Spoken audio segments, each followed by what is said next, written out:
piano, piano.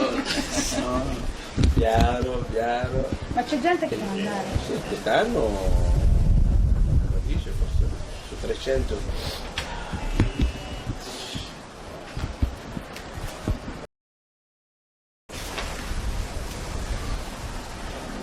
Presidente, mi può spiegare qual è la situazione qui a Mogadiscio Nord? Sì, a Mogadiscio Nord è tutto calmo, non c'è più problemi, da molto è tornata la vita, il commercio sta riprendendo, il popolo sta conducendo una vita normale, anzi direi normalissimo, e speriamo che in Mogadiscio anche la parte sud hanno capito che con la guerra non si conclude mai niente e ogni sombra oggi è deciso veramente a contribuire alla pace. Abbiamo sentito da varie voci che il vostro atteggiamento nei confronti dei militari italiani sta cambiando da una fase di simpatia, anzi siete stati addirittura voi a chiamarli in Somalia, si è passato invece a non saprei bene come definire, ma un atteggiamento comunque sicuramente non positivo. Che cosa mi può dire? Io non direi sempre appoggiato la presenza della forza italiana. Abbiamo dato sempre il benvenuto e lo daremo sempre, soltanto si è criticato un po' da quando il ministro della difesa ha detto che la forza italiana non ha preso parte all'operazione militare che è stata effettuata a Mogadiscio e che questo per molti somali hanno considerato che la forza italiana ha negato di prendere parte la pace che la forza internazionale e lì è nato un po' di misunderstanding, è solo questo, ma non credo che c'è nessun somalo che non vuole la presenza della forza italiana. Voi avete fatto delle critiche molto più precise dicendo che gli italiani non seguivano le direttive ONU ma invece facevano una politica propria di negoziato, eccetera. Sì, questo è vero, che gli 11 movimenti hanno preso una posizione non significa che non ci vuole la forza italiana, però era chiaro, hanno detto che la forza italiana è venuta qui e con il nome delle Nazioni Unite e devono adattarsi all'ordine delle Nazioni Unite, è solo questo. Lei pensa veramente che gli italiani non abbiano seguito le direttive delle Nazioni Unite? Questo è chiaro, anche la forza italiana hanno espresso chiaramente che non hanno eseguito l'ordine dato dal comando militare. Adesso sono gli americani stessi, nella persona del loro ambasciatore, che incontrano rappresentanti della fazione di Aidid, membri del Ghedir, eccetera. Quindi anche loro adesso sono fuori dalle direttive dell'ONU, anche gli americani?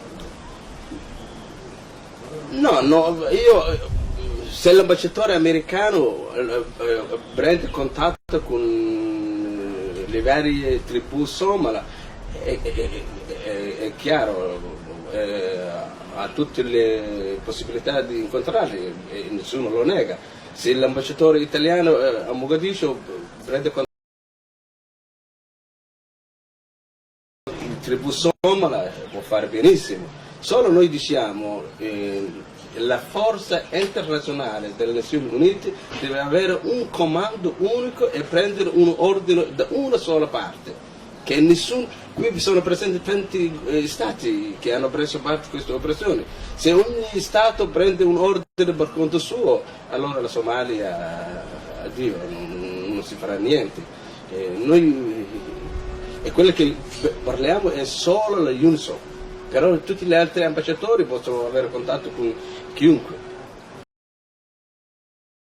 sia quella giusta o che bisogna agire con la forza contro Aidid?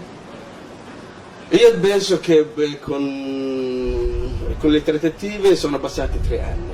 Ormai sono 3 anni che parliamo e riparliamo, stiamo tentando di arrivare a un accordo pacificamente, ma è stato sempre impossibile da parte di Aidid. Aidid ha sempre negato qualsiasi negoziato e non ha mai voluto, e sicuramente non si concluderà mai niente. Come lei lo sa, la Somalia oggi è quasi il 98% in pace. Se vai nei distretti non ci sono problemi, c'è solo problema dove c'è la presenza di Aidid, come Mogadiscio in solo 3 chilometri, che lui e la sua forza si sono riuniti. Se vai nella regione centrale li trovi un disturbo perché c'è la presenza di Aidid, mentre il resto della Somalia è oggi in pace. Ma se a Mogadiscio sono solo 3 chilometri quelli che non sono pacificati, come mai l'esercito più potente del mondo non riesce a pacificare? Non riusciamo a capire, noi l'abbiamo sempre detto, però se lei va in giro in Mogadiscio, sono Hilwa fino a 4 chilometri, su quella strada 21 ottobre, mentre il resto di Mogadiscio è in pace. Perciò non riusciamo a capire, noi l'abbiamo sempre criticato con le Nazioni Unite e lo continueremo a criticare. Però forse avranno i loro piani, come Amiral Howe ha espresso il suo press conference. Sarà pulito, sarà disarmato totalmente. Speriamo che lo fanno sul serio in questa dichiarazione. Se lei sarà il presidente della nuova Somalia, che tipo di governo vorrebbe instaurare? Questo io non affermo che sarò il presidente, perché sta al popolo somalo a decidere chi sarà il presidente di questo paese, perché noi abbiamo lottato per la democrazia e siamo a favore della democrazia. Però qualsiasi governo che nascerà in questo paese dovrà essere un governo che ha in questo paese. Noi abbiamo perso per 21 anni la democrazia. In questo paese bisogna riportare la democrazia e giustizia. E questo è il regional autonomy. Questa sarà sicuramente la futura politica di questo paese. A proposito proprio dell'autonomia regionale, si stanno formando questi distretti, no? In alcune zone con difficoltà, in altre più facilmente. Qual è la sua posizione di questa cosa che è stata decisa di Addis Abeba di formare? Sì, perché noi a Addis Abeba abbiamo deciso di fare un'autonomia regionale, perché abbiamo visto per molti anni il governo centralizzato, l'autorità o l'amministrazione deve raggiungere anche alla regione. Sicuramente è una cosa nuova per la Somalia. Per i primi giorni sicuramente si incontrerà una difficoltà anche per formarli, però sono sicuro che questo sarà risolto in maniera. Io ho notato che sia in questi distretti, sia che per esempio in questo censimento dell'esercito, sono venuti di nuovo fuori ex ministri di Siad Barre o comunque gente che aveva delle posizioni di prestigio durante il governo di Siad Barre. Non è possibile che in tutta questa confusione che c'è adesso in Somalia vadano perse le conquiste della vostra guerra civile e ritornino a governare le stesse persone che c'erano prima? Non credo, perché solo con Mohammed Siad, però noi abbiamo lottato con un regime che esisteva. Non credo che il popolo somalo rieleggerà di nuovo il passato governo, questo sono sicurissimo. Adesso bene, siamo sotto il tribalismo, ogni persona è andato al suo tribù per combattere o per far convincere che lui è il miglior uomo però nel futuro sicuramente ogni regione, ogni distretto eleggerà nuovi elementi capaci di dare un contributo a questo paese.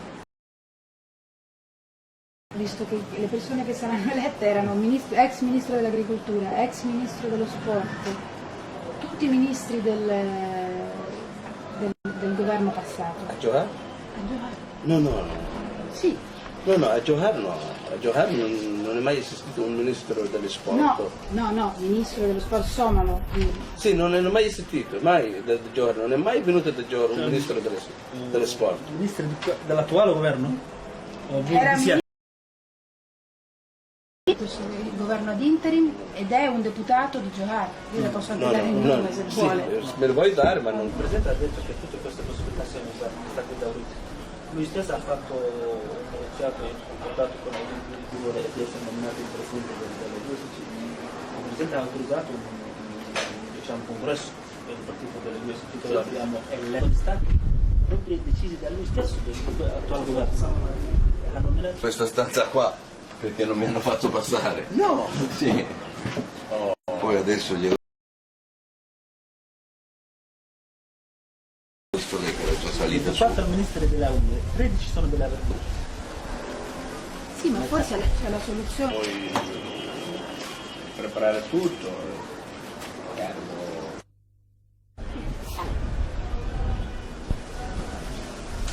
Per questo noi vogliamo il disarmamento proprio, una mano. Siamo più vulnerabili. Sì, però resta il fatto che si sono schierati con l'Italia su questa vicenda, non considerato questi che prima dicevano non si devono incontrare, lo stesso Au ha incontrato. Sì, è stato mostrato. Le stesse persone con cui gli italiani hanno visto entrare e me l'hanno detto loro, cioè loro non possono non saperlo, possono far finta di non saperlo, sì, ma non possono non saperlo. E quindi stanno parlando anche loro con tutte queste persone, proprio perché... Può essere anche che gli italiani